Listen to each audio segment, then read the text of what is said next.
O Senhor esteja convosco.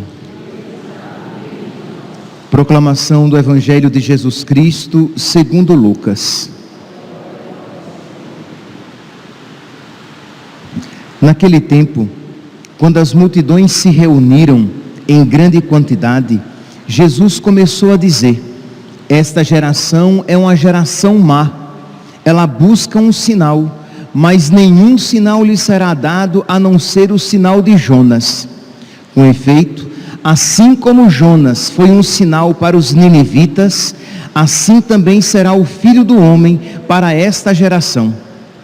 No dia do julgamento, a rainha do sul se levantará juntamente com os homens desta geração e os condenará, porque ela veio de uma terra distante para ouvir a sabedoria de Salomão. E aqui está quem é maior do que Salomão. No dia do julgamento, os ninivitas se levantarão juntamente com esta geração e a condenarão, porque eles se converteram quando ouviram a pregação de Jonas. E aqui está quem é maior do que Jonas. Palavra da salvação.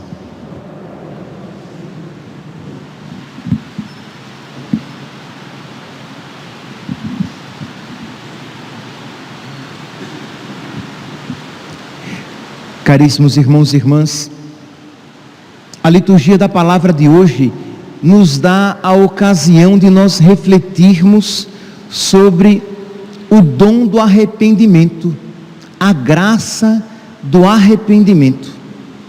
Diz aqui, no Evangelho de hoje, que Jesus olha para aqueles que estão ali diante dele e faz uma repreensão séria. Diz: esta geração é uma geração má. Eles buscam um sinal, isto é, eles querem ver milagres, eles querem ver portentos, mas eles não querem se converter de fato. Jesus já havia realizado alguns milagres, mas mesmo assim, eles continuam resistentes. Então Jesus, vendo o coração deles, e vendo a pouca disposição em mudar de vida, diz: essa geração só quer ver sinais, não quer se converter de fato. Mas nenhum sinal será dado a não ser o sinal de Jonas. E aí Jesus fala a respeito de Jonas e diz que no dia do julgamento, a rainha do sul se levantará e condenará esta geração.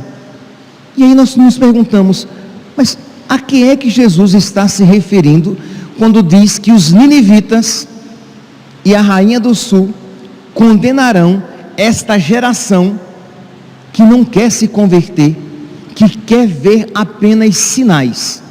Ora, aqui nós precisamos então voltar para o contexto dessas duas imagens.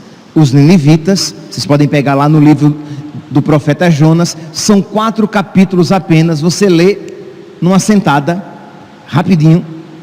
Diz que os ninivitas eram muito pecadores, e Deus então envia o profeta Jonas para que chame aquele povo à penitência. E o profeta Jonas não queria, que o profeta Jonas queria que Nínive fosse destruída. Olha que profeta bom, que pregador cheio de misericórdia. Ele queria que todos eles queimassem no fogo, queima. E Deus envia. Jonas não queria, Jonas fugiu. Resumindo a história, a leitura de hoje já é o segundo chamado de Deus. Deus diz aqui: a palavra do Senhor foi dirigida a Jonas pela segunda vez: levanta-te e põe-te a caminho da grande cidade de Nínive. E Jonas foi, mas com um bico desse tamanho, com raiva, porque não queria ir. E disse que a cidade era bem grande, que para atravessá-la eram necessários 3 dias. Ele vai pelo caminho de um dia e prega de qualquer jeito: olha, a cidade vai ser destruída, quem não se converter vai queimar, vai morrer. E diz que a cidade, ouvindo aquela palavra dita com tanta má vontade, a cidade reconhece-se pecadora. E desde o rei aos menores, todos eles fazem penitência. A palavra diz até que o rei, num excesso de generosidade, diz que até os animais deveriam fazer penitência, deveriam se cobrir de saco e deitar em cinza. E diz que a cidade se converte e faz penitência, e Deus não destrói a cidade. Eu não vou falar sobre isso porque não é o tema, mas só para que vocês saibam, Jonas ficou mordido de raiva, porque ele não queria que a cidade se convertesse. Ele vai depois dizer: olha, Senhor, pode me matar então, porque essa minha vida não vale a pena ser vivida, porque ele queria ver a cidade queimar. Mas deixa quieto, o tema hoje não é esse.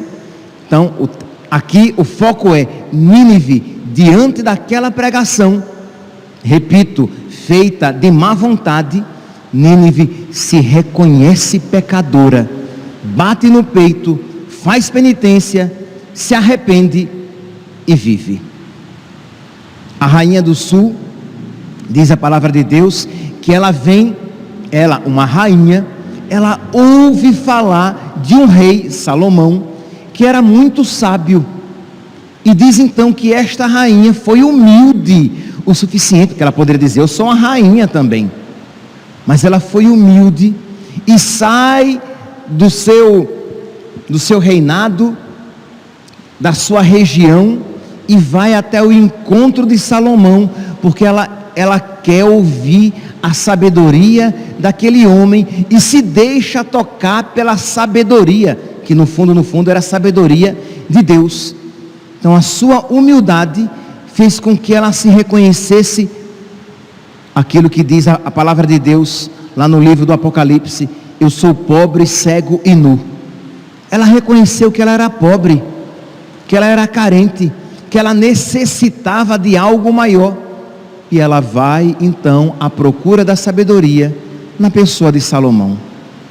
Meus irmãos, nós estamos entrando no tempo da quaresma, nós já estamos, nesta primeira semana da quaresma, e para que nós vivamos bem o tempo da quaresma, tempo de oração, tempo de penitência, tempo de caridade, nós precisamos nos reconhecer doentes, necessitados de uma quarentena. Só faz quarentena quem se reconhece doente. Se uma pessoa diz: não, eu estou saudável, eu não tenho doença nenhuma, eu não preciso fazer quarentena.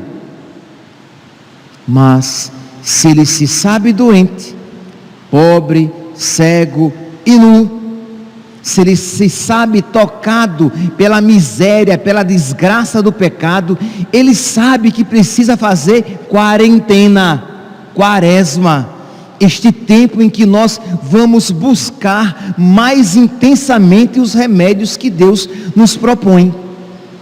Isso eu disse, tenho uma forte impressão que eu disse já no início, na quarta-feira de cinzas. Se nós não formos humildes e não nos reconhecermos necessitados de Deus, se nós não formos humildes e não nos reconhecermos pecadores, merecedores do inferno, egoístas, nós não iremos nos converter, porque nós não iremos suplicar a misericórdia de Deus.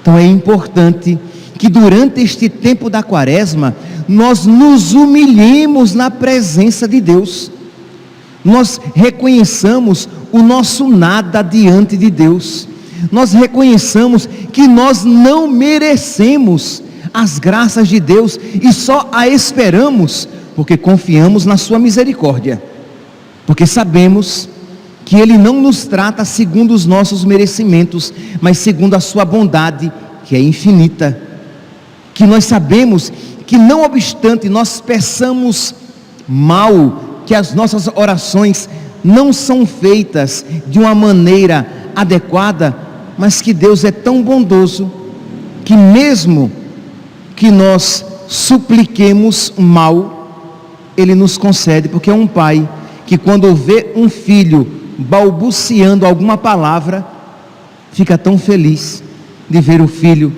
pedindo água, quando apenas emite algum som. E ele diz: ele quer água, ele quer comida. Então, Deus é misericordioso. Então, não obstante a nossa oração mal feita, que devemos tentar fazer da melhor maneira possível, mas sempre mal feita, o Senhor, Ele está disposto a sempre nos conceder as graças. Então, seria muito importante, seria providencial, se nós, durante este tempo da Quaresma, se nós nos aproximássemos com mais frequência dos chamados salmos penitenciais. Na Sagrada Escritura, nós temos os chamados 7 salmos penitenciais, em que o salmista, ele reconhece a sua miséria, ele reconhece o seu pecado, ele reconhece a bondade de Deus, ele reconhece que ele é culpado pelos seus próprios pecados, mas que ele, confiante na misericórdia de Deus, suplica a misericórdia de nosso Senhor. Então, que nós então nesses dias da Quaresma, que nós exerçamos mais frequentemente a nossa humilhação diante de Deus, porque é remédio para nós.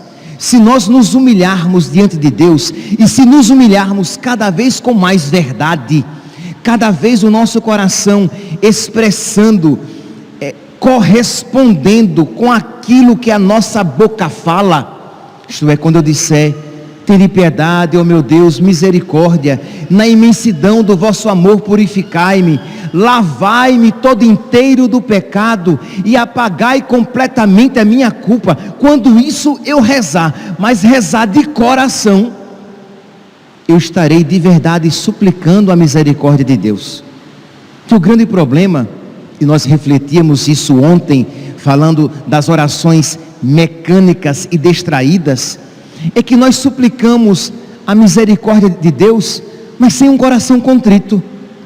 Nós pedimos perdão a Deus tantas vezes na Santa Missa, mas de uma maneira mecânica, distraída. Nós pedimos perdão a Deus no ato penitencial, e teve gente que nem se deu conta que rezou o Confiteor, confesso a Deus Todo-Poderoso e a vós, irmãos, mas foi no automático, né?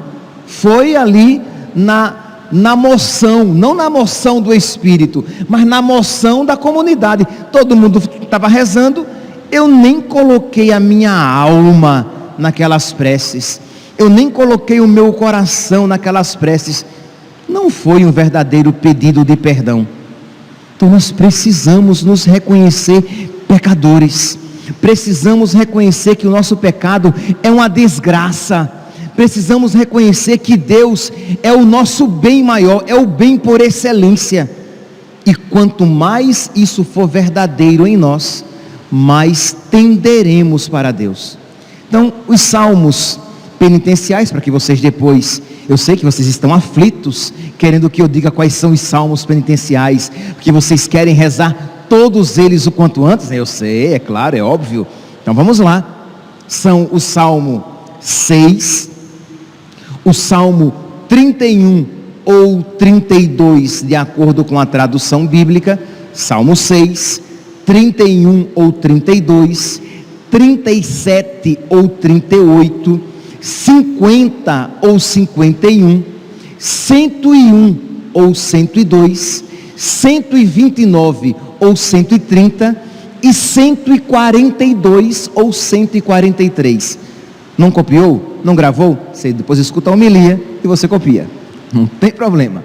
Muito bem, estes são os salmos, e eu gostaria então de ler um trechinho de alguns deles, para que eles já despertem em nós esse desejo de reconhecer-se pecador. Meus santos, eu estou batendo nesta tecla, porque infelizmente não é óbvio que os cristãos católicos, que vocês que estão aqui nesta igreja, sentados aqui nos bancos desta igreja, que vocês de verdade se reconheçam pecadores, que vocês de verdade se reconheçam não merecedores das graças de Deus, que vocês de verdade reconheçam que vocês merecem, que nós merecemos o inferno, que vocês de verdade reconheçam aqueles que vão entrar na fila da comunhão, não obstante estejam em estado de graça, e devem estar, mesmo assim não merecedores de receber o corpo,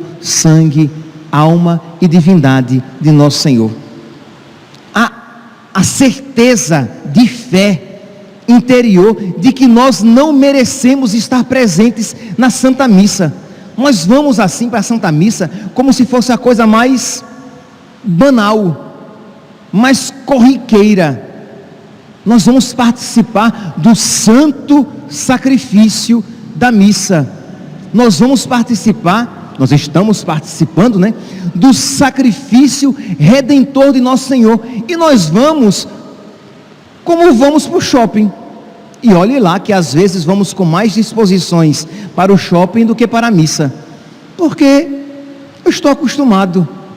Mas se eu soubesse, se eu tivesse consciência da minha miserabilidade e da grandeza de Deus, eu iria para a Santa Missa com toda a reverência, porque eu sei que eu não mereço que o santo sacrifício, que o milagre eucarístico aconteça diante dos meus olhos, de que o pão e o vinho se transubstanciem diante dos meus olhos, se tornem corpo, sangue, alma e divindade. Eu não mereço participar da Santa Missa.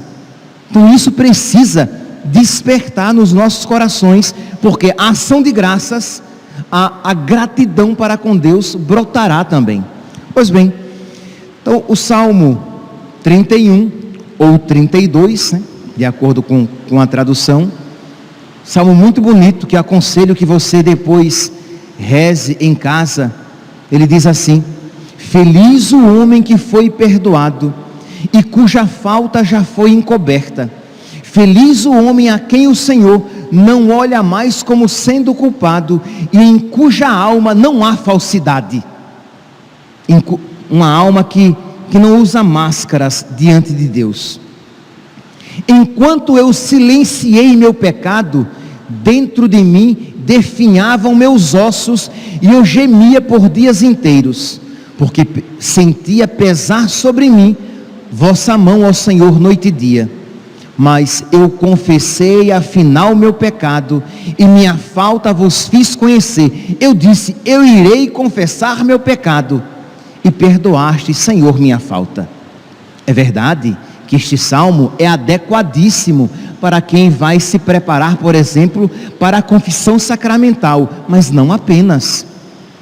Este salmo é adequado também para você na sua oração pessoal, quando você, antes mesmo de você iniciar a sua oração, você reconhece o seu nada diante de Deus e diz: Senhor, eu não mereço ser ouvido por vós. Eu não mereço, Senhor, o vosso amor, porque eu sou um pecador miserável, porque eu sou preguiçoso, porque eu sou preguiçosa, porque eu guardo no meu coração, Senhor, rancor, porque eu às vezes, Senhor, permito nos meus pensamentos, na minha mente, pensamentos que vos desagradam, porque no meu peito bate um coração tão diferente do teu coração. Misericórdia, Senhor. Eu sou um pecador miserável, mas eu reconheço diante de vós a minha miséria. Então nós precisamos, como diz a palavra de Deus, humilhai-vos na presença de Deus e Ele vos exaltará. Então precisamos, porque às vezes vamos para a oração como se fôssemos cheios de virtude e resplandecentes em santidade, porque não nos reconhecemos miseráveis diante de Deus. O Salmo 50 que nós ouvimos hoje, como Salmo responsorial: tende piedade, ó meu Deus, misericórdia, na imensidão do vosso amor purificai-me, lavai-me todo inteiro do pecado e apagai completamente a minha culpa. Repito, não estou aqui falando apenas de um reconhecimento dos seus pecados na confissão sacramental, é óbvio, mas também diante de Deus, quando você vê como você corresponde pouco às graças de Deus. Imagine aqui, se eu pedisse, eu não estou pedindo, se eu pedisse, levante a mão quem já recebeu a Eucaristia alguma vez na vida. Eu acho que todos vocês que estão aqui iriam levantar a mão. Quem já recebeu a Eucaristia uma vez na vida? Pois bem, uma Eucaristia já seria suficiente para que nós fôssemos santos, santos de verdade, grandes santos. Mas se eu pedir aqui, levante a mão, quem sabe que não ama a Deus como Deus deve ser amado, quem sabe que tem sido ingrato e infiel a Deus, eu tenho certeza que muitos levantariam a mão. Então todos nós precisamos rezar estes salmos penitenciais, pedindo a Deus que coloque no nosso coração os mesmos sentimentos de Cristo, porque eles nos capacitarão a um verdadeiro arrependimento. Que o Senhor coloque no nosso coração o Espírito Santo, o Espírito, como diz São João, que nos convence do pecado.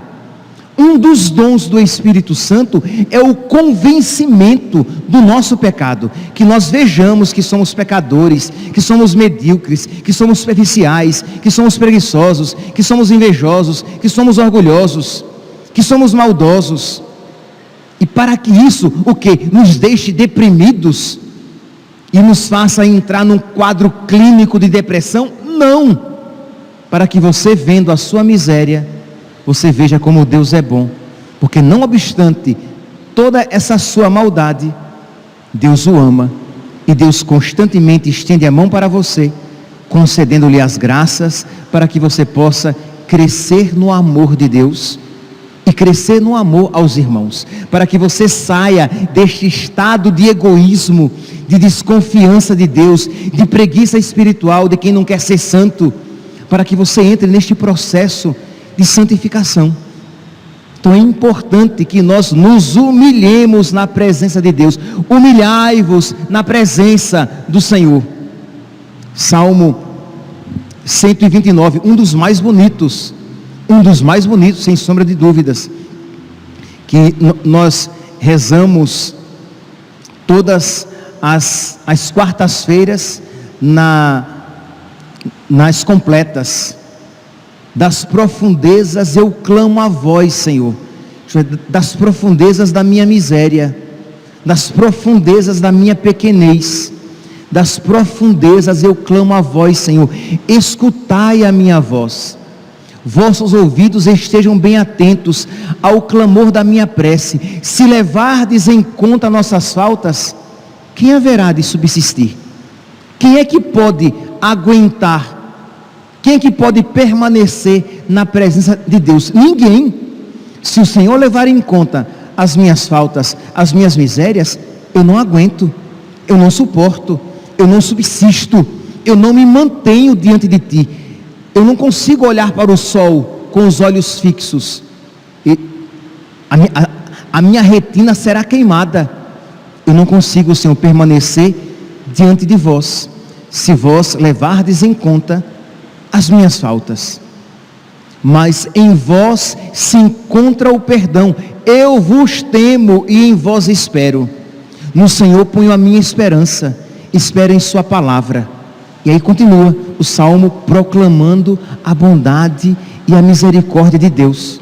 Então nós precisamos, meus santos, eu espero de verdade que você depois copie esses salmos, isto é, o número dos salmos, e você comece. Hoje você reza um salmo, amanhã você reza o outro salmo, na sua oração pessoal, pedindo a Deus o dom da humildade diante de Deus, pedindo a Deus o dom de você se ver como você é visto por Deus, na sua pequenez, para que você seja um verdadeiro filho da Virgem Maria. Ele olhou para a minha humildade, Ele olhou para a minha pequenez. Ora, se a Virgem Maria isso disse, o que diremos nós? E dizem os santos, né, conhecedores, os santos teólogos, que a Deus agradou muito mais a humildade da Virgem Maria do que todas as suas outras virtudes. Ele olhou para a pequenez da sua serva. Humilhai-vos diante do Senhor, e Ele vos exaltará. Reconhecei a vossa miséria, e Ele vos curará. Reconhecei as vossas doenças, e Ele derramará o óleo do Espírito para curar as nossas misérias. Mas se você não reconhece a sua doença, o Senhor, se nos conceder mais graças, mais orgulhosos nos tornaremos. Então, o nosso orgulho impede a mão de Deus, a mão generosa de Deus. Então, humilhemo-nos diante do Senhor. E por último, para terminar, o Salmo 142, que nós também rezamos às terças-feiras, que diz: ó Senhor, escutai minha prece, ó meu Deus, atendei minha súplica, respondei-me, ó vós Deus fiel, escutai-me por vossa justiça, não chameis vosso servo a juízo, pois diante da vossa presença não é justo nenhum dos viventes. Não me chame, Senhor, não me chame para o vosso juízo, ao vosso tribunal, porque quem é justo diante de vós? Santa Teresinha, e termino, ela dizia que a alegria dela era saber que no fim da vida ela seria julgada pela misericórdia. Mas, meus santos, para que nós tenhamos esta confiança, para que nós possamos ser beneficiados com a misericórdia de Deus, nós precisamos nos reconhecer necessitados de misericórdia. Isso nos abrirá à graça da misericórdia de Deus e nos abrirá a conceder misericórdia aos nossos irmãos. Que Deus nos conceda a graça da humildade, para que nós aprendamos a cada dia nos humilhar na presença do Senhor. Louvado seja nosso Senhor Jesus Cristo, para sempre seja louvado.